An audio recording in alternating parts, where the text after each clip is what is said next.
প্রায় 2 মাস নিখোঁজ প্রথম বর্ষের ছাত্র, দুশ্চিন্তায় পরিবার। পূর্ব মেদিনীপুর জেলার পটাশপুর থানার কানপুর গ্রামের বাসিন্দা সঞ্জয় জানা বর্তমানে উত্তর 24 পরগনার ব্যারাকপুর কলেজের BA প্রথম বর্ষের ছাত্র। সেই ছেলেকে খুঁজে পাওয়া যাচ্ছে না। নিখোঁজ ছেলের খোঁজে হন্যে হয়ে রাস্তায় রাস্তায় ঘুরে বেড়াচ্ছেন বাবা, কিন্তু ছেলের কোনো হদিশ পাওয়া যাচ্ছে না। ফলে আতঙ্কে পরিবারের সদস্যরা। জানা গেছে সঞ্জয় গত 12ই ফেব্রুয়ারি কলেজ হোস্টেলে যাওয়ার নাম করে বাড়ি থেকে বেরিয়ে যায়।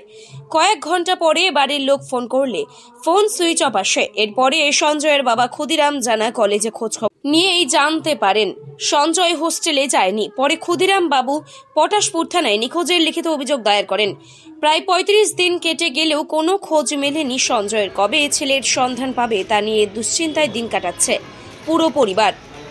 পুলিশ বলছে আমি টাওয়ার লোকেশন পাঠিয়েছি, টাকা লোকেশন না এলে আমরা কিছু করতে পারছি না।